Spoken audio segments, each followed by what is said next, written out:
Bonjour tout le monde, j'espère que vous allez bien. Dans cette vidéo, on va faire la deuxième partie du troisième chapitre d'embryologie, la fécondation.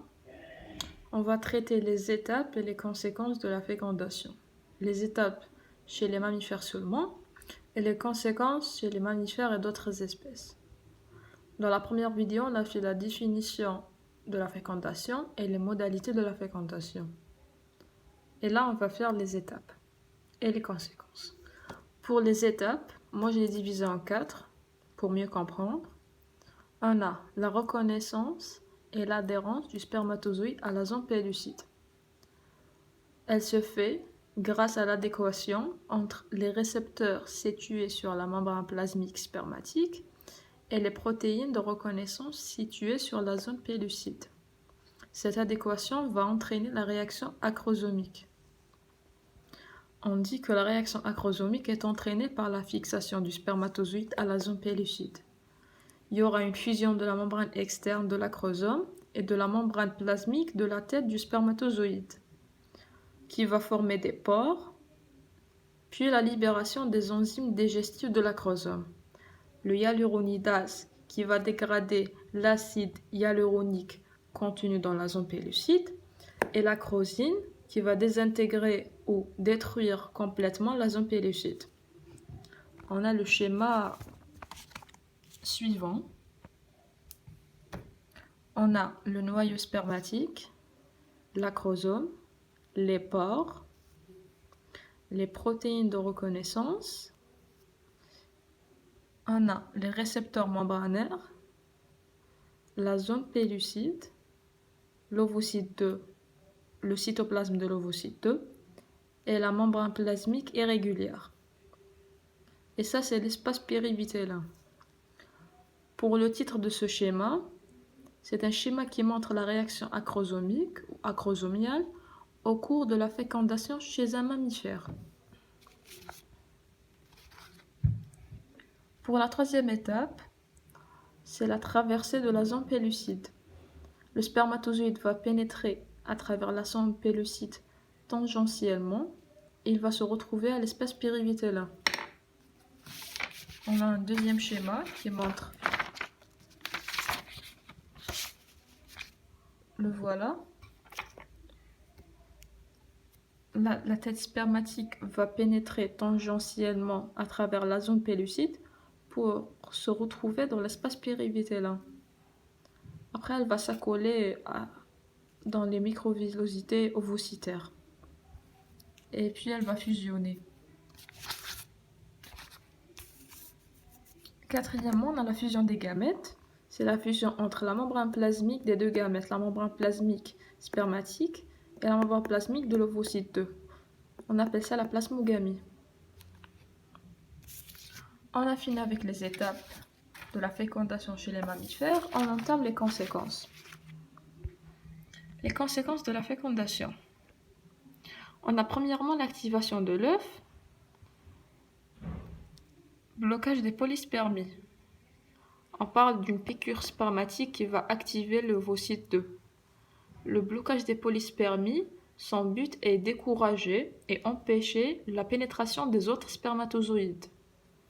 Elle s'effectue chez tous les vertébrés sauf chez les oiseaux, parce que leurs œufs ne contiennent pas les granules corticaux. On a deux types de blocage, un blocage précoce ou rapide, qui correspond à une dépolarisation membranaire par une entrée massive de Na+, au cytoplasme ovocytaire. Et un blocage tardif ou lent, qui correspond à la réaction corticale, qu'on va la définir par la libération par exocytose du contenu des granules corticaux, enzymes, GAG et protéines de structure. Les conséquences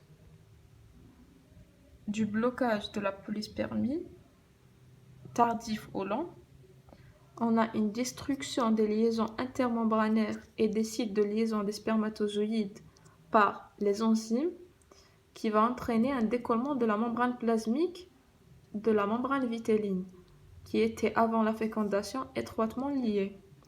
On a une modification membranaire par les protéines de structure et on a une attirance d'eau par les glycoaminoglycanes ou GAG. Maintenant, on divise les conséquences selon les espèces. Chez les mammifères et autres, on a une destruction des sites récepteurs des spermatozoïdes.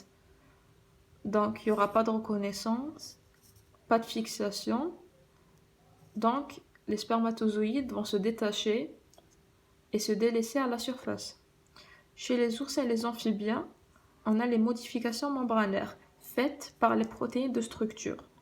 On a la transformation de la membrane vitéline en membrane de fécondation ou chorion, c'est la plus externe. On a la transformation de la membrane plasmique ou en membrane hyaline ou couche hyaline. Deuxième conséquence, c'est l'achèvement de la méiose, la terminaison. Elle caractérise le vertébré. Le noyau du gamète mâle spermatozoïde active le noyau du gamète femelle pour finir la division. Il va devenir ovocyte ou ovule et aura émission du deuxième globule polaire. Ensuite, on a, troisième conséquence, c'est l'amphimixie.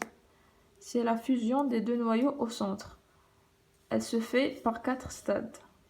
Le premier stade, c'est le stade spermastère ou monoastère.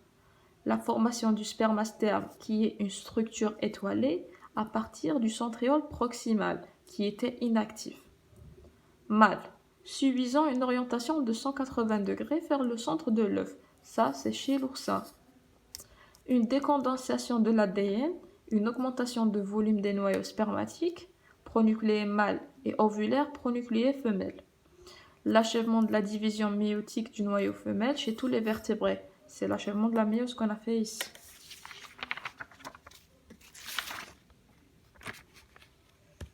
Deuxième stade, c'est le stade amphiastère. Il y aura une attraction par les fibres du spermastère des pronucléés mâles et femelles au centre de l'œuf et un dédoublement de l'astre. Le troisième stade, c'est le stade diastère. Le pronucléé mâle et femelle se rapprochent au centre de l'œuf. Il y aura répartition des deux astères de part et d'autre de la zone de rapprochement pour constituer les deux pôles du premier fuseau métotique.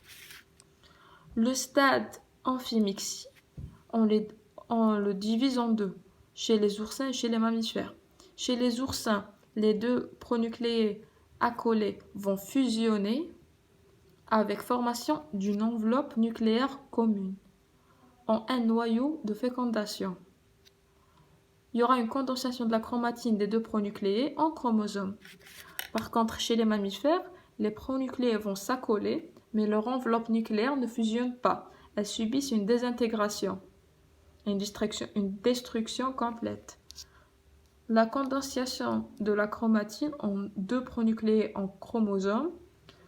Le chromosome mâle et femelle sera disposé à l'équateur du fuseau achromatique et la première division de la segmentation va débuter. Enfin, on a les conséquences, la deuxième conséquence qui va caractériser seulement les amphibiens, qui est les remaniements structuraux. Elle contient une rotation d'orientation ou d'équilibration et une deuxième rotation de symétrisation de l'œuf fécondé. La première rotation, c'est la rotation d'orientation.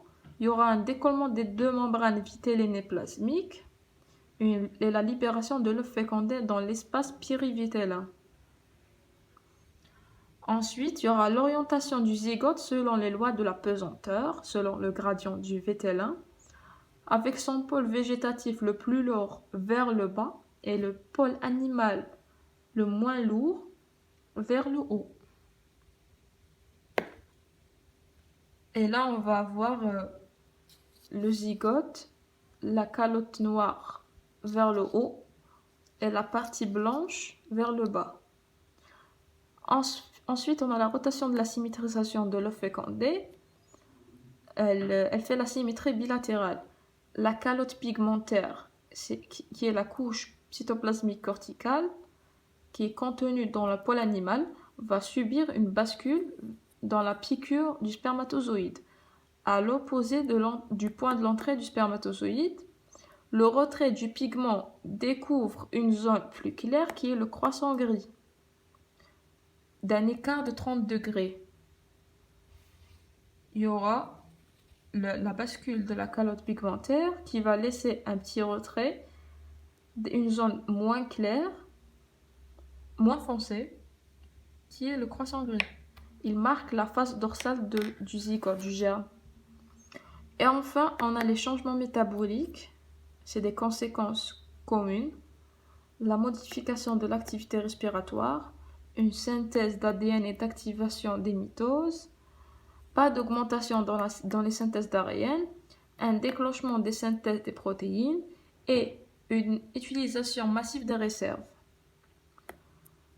Finalement, la fécondation a 4 effets principaux. Elle réactive le métabolisme de l'œuf, elle restaure la diploïdie, elle détermine la symétrie bilatérale chez les amphibiens et elle déclenche le début du développement de l'œuf en embryon et la segmentation. Pour les schémas,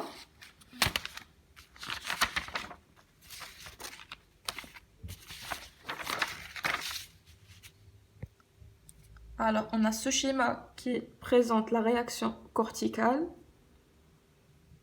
Voilà un granule corticaux qui va subir une exocytose et va libérer son contenu. Et là, on voit les changements, les transformations membranaires.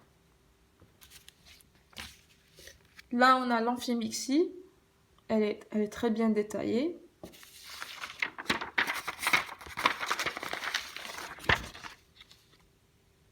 Là, on a la rotation d'orientation ou d'équilibration chez les amphibiens. Comment le pôle animal sera dirigé vers le haut, le pôle végétatif vers le bas. Et là, on a la rotation de symétrisation.